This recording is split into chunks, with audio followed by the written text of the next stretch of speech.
Welcome to the BEASTwriter podcast. I am your host, Ryan Sakamoto, and today we're going to be discussing what the Carolina Panthers should do with the number 8th overall pick. So let's get started. Now, if you just started following my podcast, or if you have been following my podcast over the course of this year, or now it's last year, you would know that I just mocked one up in regards to what the Carolina Panthers should do at number 8. The best possible scenario I see them doing is trading out of that spot. I think GM Scott Fitterer understands the importance of draft capital, and at number 8, it's really a hot spot for a team that wants to move up and possibly get a targeted player of their choice. However, the Carolina's perspective, looking at it from their end, I think they need all the draft capital they can get. There's a plethora of needs that they have across the board, starting with the offensive line, defensive line. You can even go as far as saying quarterback, even though they signed Teddy Bridgewater to that 3-year, $63 million deal, and the list goes on and on and on. So if the opportunity for a quarterback is not available, because let's say that according to my draft position and as the mock draft currently stands, I don't see the top 3 quarterbacks being available when the Panthers are on the clock at number 8. I see Trevor Lawrence going to the Jacksonville Jaguars with the first pick overall, and then pick your poison as to who the Falcons or Lions take, but Zach Wilson or Justin Fields in whatever avenue they choose to go in. I think those 2 quarterbacks will be the next ones off the board, which leaves the top 3 quarterbacks again off the board when the Panthers are on the clock. So without further ado, what do? I mean, if all the top quarterbacks are taken, do they reach for a Trey Lance? I don't believe that's a smart play. I think the best option is to either trade out, like I stated in the podcast earlier. And again, if you haven't watched that podcast, I kind of tie in my earlier podcast to this one. So I included that podcast actually in the description below once the GM Scott Fitterer was hired as the Panthers GM, and I kind of broke that down as to who they would likely target. So getting back into this podcast, and if the Carolina Panthers are unable to trade out of that spot at number 8, what do they do from there? I mean, you can't trade out. There's not a offer worthy of making that transaction. So if I was Scott Fitterer, I would take the best player available, and that comes down to where need meets best player available, and in comes Micah Parsons, Penn State linebacker, who is an absolute baller. Alright, so let's go ahead and break down the reasons why. Now, again, before I go ahead and do that, I like to break down my podcast into 3 different parameters. The first one is who the players or coaches involved. The second one is why the move was made or could be made. And the last but not least parameter is the instant gratification versus long-term gains. Alright, so let's go ahead and talk about the player. In this case, it's Micah Parsons. What does Micah Parsons bring to the table? Well, Micah Parsons is a player who, in my opinion, is the best defensive front 7 player in this draft. I think when you look at it from top down, he's the most versatile player and would really bring a punch to the Panthers defense that hasn't been seen since Luke Kuechly at that middle linebacker position.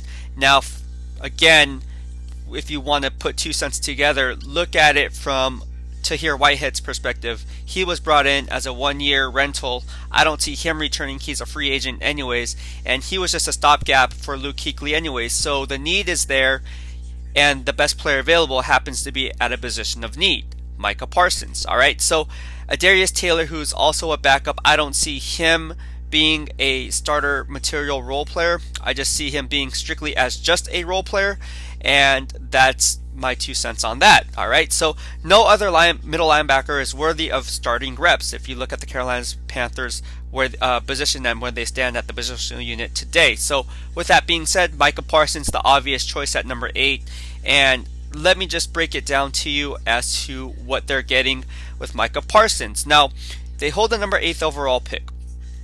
Since 2000, only 8 inside linebackers have been drafted inside the top 10. Let that settle in. Since 2000, only 8 inside linebackers have been drafted inside the top 10. So, who are those players? Well, let me break it down for you. The first one is Brian Urlacher back in 2000 with the Chicago Bears, and now Gerard Mayo for the New England Patriots back in 2008, coming out of Tennessee. Then you have Rolando McClain out of Alabama back in 2010. Luke Kuechly, of course, 2 years later with the Carolina Panthers in 2012. Roquan Smith, most notably, I believe it was 2018. And then 2019, there were 2 linebackers that were drafted inside the top 10. And those inside linebackers were Devin White with the Tampa Bay Buccaneers and the Pittsburgh Steelers, who traded up, I believe it was with the Denver Broncos, for Devin Bush. And then most recently, it was Isaiah Simmons, the guy who most people are comparing Micah Parsons to, which I think is a little unfair. I think Isaiah Simmons is a little better athlete in terms of his speed and what he brings to the table, but Micah Parsons that's the comp for Micah Parsons this year is Isaiah Simmons. Isaiah Simmons obviously went to the Arizona Cardinals and they kicked him inside as an inside linebacker. All right, so those are your 8 since 2000. And if you're doing the math, 4 of those 8 players that I just mentioned went on to be Pro Bowl players. So that's a 50% success rate. And if you break down another layer of the onion to get to that core, you will know that White, Bush, and Simmons have yet to hit the midpoint of their rookie contracts, which means they're probably in line to be a Pro Bowl talent. Remember, Devin Bush was playing at an all-pro level before his torn ACL. And Devin White, you could have made a case for him making the Pro Bowl. Isaiah Simmons was coming on late during the year, even though he had early struggles as a rookie. So when you put all that into perspective, you would know that odds are, if you're picking inside the top 10 and you're looking at a middle linebacker, that player is going to be a really, really good player. If anything less, a Pro Bowl player. All right. So, rule of thumb: always take the best player available. Do not reach for need, because when you reach for need, you diminish the value of the pick. I've always been a firm believer in that, and that holds true in this scenario. All right. So, what does Parsons bring to the table? That's the next thing. Okay. So people are asking me, okay, Micah Parsons out of Penn State. We all saw highlights, and what exactly, or who are we getting in Micah Parsons? What are the Carolina Panthers getting in Micah Parsons? Well, this is what I see. He's going to be around 6'2", 6'3". We don't know the official numbers, obviously, because every college balloons their numbers. Anyways, so 6'2", 6'3", I see him at that height. 240 to 245 pounds, somewhere in there. I see a guy who's going to run in the low 4.4s, probably 4.45, 4.48, somewhere in there. And a super twitchy athlete. I think that's something that's been missing in the Carolina Panthers defense. A super twitchy athlete at the second level, especially that middle linebacker position.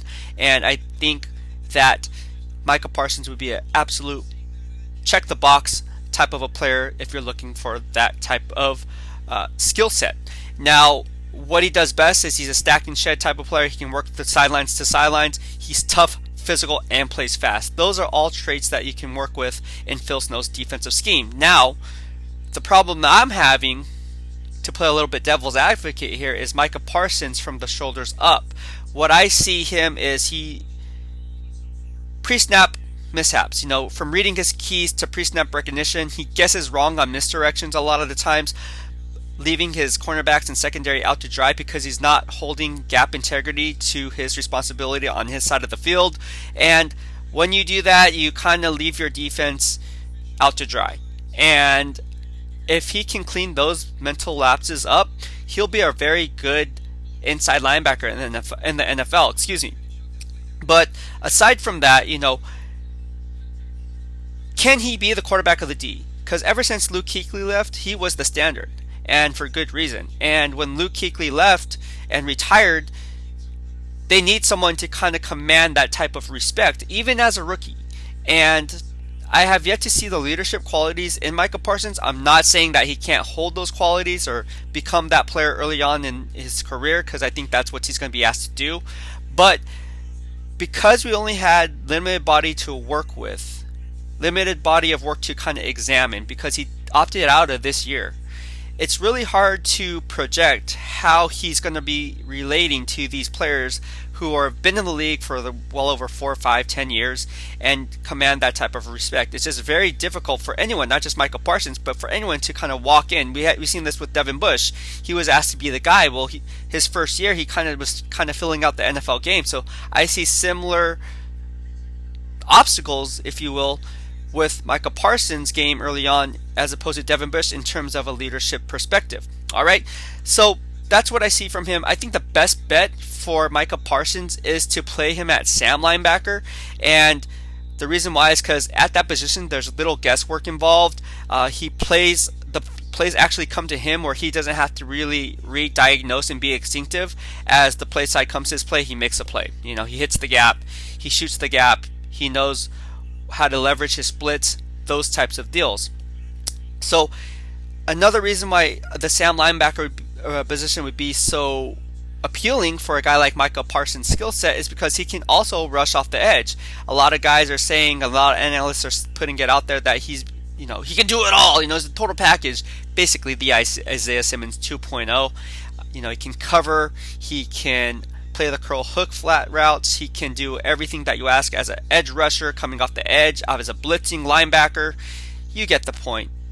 So what I see from Micah Parsons is, yes, he definitely has those qualities and that skill set, but overall making him a Sam linebacker would be ideal, because now you're not letting him think as much, you're letting him more react. And in the position, if you're going to put your players in the best position to make plays, I think the Sam linebacker position would be tough.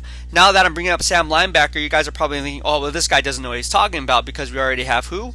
Jeremy Chin, who they just drafted last year and who was playing at a rookie of the year level. Yes, Jeremy Chin is an absolute baller, which creates a logjam there. You're absolutely right. So I'm not saying Micah Parsons is going to play the Sam linebacker position if the Carolina Panthers pick him, because let's be honest, that is Jeremy Chin's and no one else is going to take that job, which means it creates a logjam, and Micah Parsons has no choice but to play the Mike linebacker inside and be that guy calling the plays in the middle of that defense. All right. So if Micah Parsons can develop the instincts for the position early in his career, I see an all-pro talent. I think GM Scott Fitterer knows what he wants in building the cultural identity of the Carolina Panthers. You see it with the Seattle Seahawks, the Legion of Boom, and so forth. He likes to build defenses from the inside out, not the outside in. And the Legion of Boom was good. They also had a stout front seven. And it all started with the linebackers, right? Dating back to Lofa Tutupu. That goes, well, you start with Lofa Tutupu, who not too many people remember about him, but he was a Pro Bowl player that was drafted by the Seattle Seahawks. So you have Lofa Tutupu, guys like Bobby Wagner, KJ Wright, Bruce Irvin, most notably Jordan Brooks from Texas Tech. These types of guys are linebackers that really fit the mold of what Scott Fitterer was looking for, and you can rest assured that Micah Parsons also checks that box in this upcoming draft. So look for him to be that guy. I don't think that Scott Fitterer is dumb. I think he's a very bright GM. I thought it was a smart move. Again, you can see what I had to say about him regarding that podcast in the description below. But Micah Parsons is the guy. Look for him to be the man at number 8 if the Carolina Panthers are unable to trade down and the top 3 quarterbacks are off the board. All right, well, that'll be it for today. I hope you liked what I had to offer. If you did, please hit the subscribe button in the lower right-hand corner of your screen, as I keep all things Beast. Also, there is a bell button icon. Go ahead and flip that switch on so you get notified every time I come on and do a podcast, so you guys can stay up to date as well. And spread the word to all your family and friends. It's a fun time today. It's playoffs going on in the background, so I'm going to get back to watching that. But thank you for tuning in, Panthers fans. Keep pounding. BEASTwriter out.